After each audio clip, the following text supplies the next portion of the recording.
অপপ্রচারের বিরুদ্ধে সরব গীতা পাণ্ডে, তথ্য প্রমাণ সহ অভিযোগ খণ্ডন। সমাজসেবী গীতা পাণ্ডের বিরুদ্ধে সামাজিক মাধ্যমে ছড়ানো অপপ্রচারের প্রতিবাদে রবিবার ডিজায়ার ফর লাইফ এর পক্ষ থেকে সাংবাদিক সম্মেলন করা হয়। গীতা পাণ্ডে জানান, কয়েক বছর আগে বাবলি দাস নামের এক নারী দ্বিতীয় স্বামীর বিরুদ্ধে অভিযোগ নিয়ে তার শরণাপন্ন হয়। সংগঠনের মধ্যস্থতায় 6 লক্ষ টাকায় ক্ষতিপূরণের সমঝোতাও হয়। তার মধ্যে বাবলির স্বামীর নগদ চেক মিলিয়ে 4,60,000 টাকা প্রদান করেন। এর সমস্ত প্রমাণও তিনি প্রকাশ্যে দেখান। গীতার অভিযোগ, 2 বছর পর বাবলি দাস এখন অন্য এক সংগঠনের প্রভাবে মিথ্যা প্রচার চালাচ্ছেন। দুর্নীতির অভিযোগে এই সংগঠনের কয়েকজনকে বহিষ্কার করায় তাকে উদ্দেশ্য করে ষড়যন্ত্র করা হচ্ছে বলে দাবি করেন তিনি। পাশাপাশি বরাক বাণী গণমাধ্যমকে উদ্দেশ্য প্রণোদিতভাবে বিভ্রান্তিকর সংবাদ প্রচারের অভিযোগ এনে গীতা সতর্ক করে বলেন, এই অপপ্রচারের কারণে সংগঠনের কোনো সদস্য ক্ষতিগ্রস্ত হলে তার সম্পূর্ণ দায়ভার ওই গণমাধ্যমকেই নিতে হবে। मेरी संस्था में सिर्फ मेरा बात नहीं है, मेरे संस्था में हजारों महिलाएं जुड़े हैं। हजारों महिलाओं के परिवार की सवाल है ये, क्योंकि सबके घर में, सब महिलाओं के घर में बच्चे हैं, उन लोगों का दोस्त है। इन लोगों को गलत गलत जो कमेंट्स आ रहा है इसके ऊपर बहुत प्रॉब्लम हो रहा है, जिसके लिए मैं आज दिल्ली से आई हूँ। कल दिल्ली से आई हूँ, दिल्ली से आकर मैं आज आप लोगों को बुलाई हूँ। बात यह है कि बबली दास का ये कंप्लेन आया है। देखिए, हमारे पास एप्लीकेशन दिया है इतना तारीख को कि उनका 2 नंबर पति जो उनको धोखा दे दिया है, 2 नंबर पति उनको धोखा देके वो भाग गया है कहीं पर, उसको मिल नहीं रहा है। तो मिल नहीं रहा है, हमारे पास कंप्लेन दिया है। हमने बबली का कंप्लेन लेने के बाद बहुत रोया गया। लेने के बाद हमने उनका बबली का जो पति है रवि को मैंने फ़ोन किया तो रवि का फ़ोन नहीं लग रहा है। फिर उनका परिवार यहीं पर विवेकानंद में उनका घर के उनका माँ से कांटेक्ट किया तो उन्होंने कहा बाहर है। उनको मैंने बोला कि आप अपना बेटा को बुलाओ। 4-5 बच्चा जन्म देकर एक वाइफ को छोड़कर चला गया है, ऐसा करना गलत है। तो अगर नहीं आएगा तो हम लोग कोर्ट में केस कर देंगे, कोर्ट में केस भेज देंगे। जब कोर्ट के बाद बोला तो उन लोगों ने डर के मारे उनको बुलाया। तो बुलाने के बाद हमने उनको कहा कि ऐसा ऐसा बात है। वो कह रहा है कि मैं उसके साथ नहीं रहूंगी, क्योंकि वो उसका बहुत लोगों के साथ ऐसा ऐसा संपर्क है और मेरा बात कुछ सुनता नहीं है। मैं अभी मेरा परिवार में भी नहीं बताया हूँ कि उसके साथ शादी हुआ है मेरा, मैं कोर्ट मैरिज हुआ है। और कोर्ट मैरिज जो है वो भी फॉल्स है, उन्होंने बताया मुझे। कोर्ट मैरिज का जो पेपर है वो भी फॉल्स है। यहाँ पर कोर्ट मैरिज का पेपर निकाल फटाफट, फॉल्स है। तो इसके बाद हमने आपका तारीख है, उन्होंने कंप्लेन किया 26 तारीख को, 26/9/2023। हमने उनको 10 दिन के अंदर 6/10/2023 में हमने विचार बैठा के उनका डिमांड था बबली दास का 10 लाख का डिमांड था। तो हम जब उनके परिवार में गए, रवि कुछ काम नहीं करता है। रवि जीवन ज्योति में प्राइवेट जॉब करता था, 12,000 का सैलरी था। तो हम उनसे कैसे 10 लाख रुपया दिलवाते। हमने बोला आपको 10 लाख चाहिए, कोर्ट में जाओ। वो कहे कोर्ट में जाने का मेरे पास खर्चा नहीं है। तो फिर हमने कहा ठीक है, तो 10 लाख नहीं, हम अब देखेंगे कि तुम्हारा पति कितना देगा, उससे बात करेंगे। 6 लाख में फाइनल हुआ। 6 लाख में फाइनल होने के बाद उसका मम्मी भी आया हुआ है, वो बताएगा।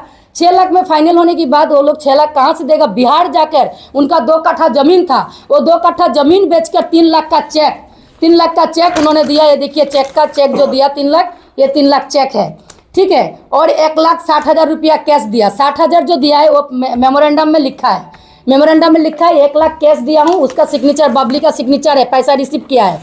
हाँ, 3 लाख जो चेक लिया उसका भी नंबर दिया हो, उसका वो भी रिसीव किया है, उसका भी है मेरे पास, ठीक है। और बाकी जो 1,40,000, वो 1,40,000 के लिए रवि की मम्मी आकर हमारे पास रोया कि मैम पैसा जुगाड़ नहीं कर पा रही हूँ, मुझे और थोड़ा वक्त चाहिए। तो हमने कहा 6 मंथ में तो कोर्ट में डिवोर्स हो जाएगा, 6 मंथ के अंदर आप जुगाड़ कर लेना। उन्होंने बोला हम कोशिश करेंगे, क्योंकि हमारा पति जो है लॉन्ड्री का काम करता है, सारा दिन में 100 रुपया मिलता है, मैं कैसे जुगाड़ करूँगी। 1 लाख रुपया मैंने सूद में ला कर दिया, वो सूद में भर रही हूँ, ठीक है। मैंने उसको समाधान दिया। 2 साल बाद उसको याद आया कि उनके साथ बेइंसाफी हुआ है। 2 साल बाद बेइंसाफ इसलिए हुआ है क्योंकि हमने उनका खिलाफ प्रेस मीट किया। जिस संस्था में जाकर कंप्लेन दिया है बबली दास, वो संस्था के लोग हमारे यहाँ पर काम करता था और हमने उनको निकाल दिया। 2 नंबर ही करता था, वो लोग पब्लिक से पैसा लेता था। जब निकाल दिया तो उन लोगों को ग्रीन ड्रेस पहन के एक संस्था बनाया था जिसका नाम ब्राइट फ्यूचर है। तो ब्राइट फ्यूचर जो ग्रीन ड्रेस में काम करता था उनको कोई नहीं पूछता था, जिसके वजह से वो हमारा यूनिफॉर्म में पार लगाकर यूनिफॉर्म यूज़ किया। हमारे पास फोन आता था कि आपका टीम आया है, हम बोलते थे हमारा कोई टीम नहीं गया। तब हमने प्रेस मीट किया, फिर से प्रेस मीट में हमने बोला कि यूनिफॉर्म हमारा कोई यूज़ नहीं कर सकता है, क्योंकि इस यूनिफॉर्म यूज़ करके अगर आप कहीं से पैसा लेते हो प्रॉब्लम में हम पड़ेंगे। इसके बाद मैं दिल्ली चली गई। इसके बाद वो न्यूज़ आया जो सिर्फ बराक बानी ये न्यूज़ कर रहा है। आप देखिए इतना गंदा गंदा कमेंट आ रहा है, इतना गंदा गंदा कमेंट आ रहा है। सारा महिलाएं जो है धंधेबाज है। आप बताइए, ये सब महिला जो है हमारी मान सम्मान की परिवार के है, सबके बच्चे हैं, सबके बच्चे कॉलेज में पढ़ रहा है, वो लोग कॉलेज के दोस्तों के साथ मुंह दिखा नहीं पा रहा है।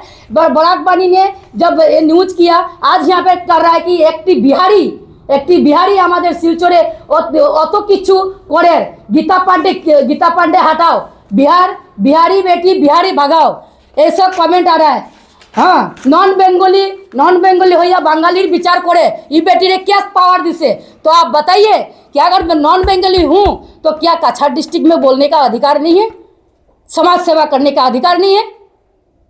आज एक हिंदी भाषी हूँ बोलकर ये लोग इतना प्रॉब्लम कर रहे हैं हमें। बराक बानी एक ही चैनल है जो बार बार न्यूज़ कर रहा है उसका। और दूसरी बात यह है कि उन लोगों ने कहा कि हमारी संस्था का रजिस्ट्रेशन नहीं है। हमारा संस्था का रजिस्ट्रेशन नंबर दिया हुआ है, वेबसाइट में सब कुछ आप लोगों को मिलेगा, ठीक है।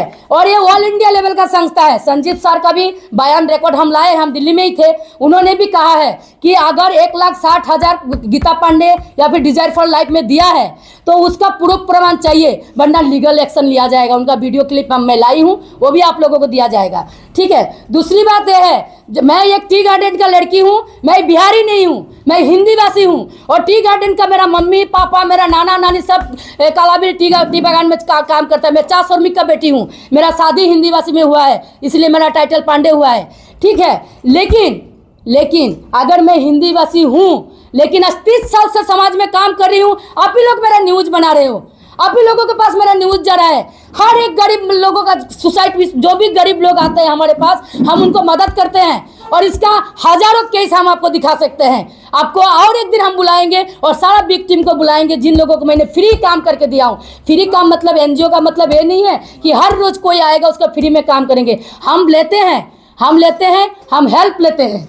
कोई हमें हेल्प करता है, उस हेल्प से हम दूसरों को हेल्प करते हैं। लोग डोनेशन देता है तो हम दूसरों को हेल्प करते हैं। कोई नहीं कहता है कि जब मैं रिलीफ बांटती हूँ तब कोई नहीं कहता है कि आप कैसे करते हो। जब कोई एक झूठा आरोपी जिसका मैंने समाधान करके दिया हूँ, वो जाकर किसी नॉन रजिस्टर्ड संगठन जिसका कोई नाम और निशान नहीं है, कभी उनका नाम नहीं सुना हूँ, वहाँ पे जाकर झूठ बोलता है कि ये 1,60,000 रुपया दिया है। वो खुद बोलता है 1,20,000, वो खुद बोलता है कि चेक लगाने के बाद 1,20,000 दिया है। तो 1,20,000 जब आपने दिया तो आप कोर्ट में क्यों नहीं गया आप कोर्ट में? वो बोलता है एडवोकेट लोगों के बारे में जो मैं बोली हूँ, मैं इसके लिए माफी चाहती हूँ, मेरा गलती हो गया है। एडवोकेट बोलना चाहिए था, कोर्ट नहीं बोलना चाहिए था। प्रशासन की बात जो बोली हूँ, मैं खुद अपनी 8 में 3 बार मैं खुद का गाड़ी लेकर गई थी, मैं बोल दी, मिस्टेक होता है लोगों से, मैंने बोल दी। लेकिन कोर्ट से और आप सब प्रशासन से मैंने लाइव के द्वारा माफ़ी मांगी हूँ। लेकिन जब मैंने लाइव में कोर्ट और प्रशासन के खिलाफ बोली हूँ कि वो लोग पैसा लेता है, उसमें काट कर सिर्फ कोर्ट और प्रशासन पैसा था, इसको लगाया। मेरी लाइव से, मेरी प्रोफाइल से, मेरी फेसबुक से मेरा फोटो, मेरा वीडियो एडिट करके बराक बानी को किसने अधिकार दिया कि वो मेरा प्रोफाइल में जाए और मेरा वीडियो पोस्ट लगाए? अगर वो लगाया, मान लिया मैंने, तो फिर क्यों दूसरा लाइव में जब मैंने माफी मांगा वो माफी वाला वीडियो क्यों नहीं लगाया उन्होंने? पर क्या न्यूज चैनल क्या एक तरफा न्यूज करता है? वो मेरा बात क्यों नहीं सुना? आज मेरा समाज में इतना नाम है, नाम को बदनाम करने के पीछे लगा हुआ है।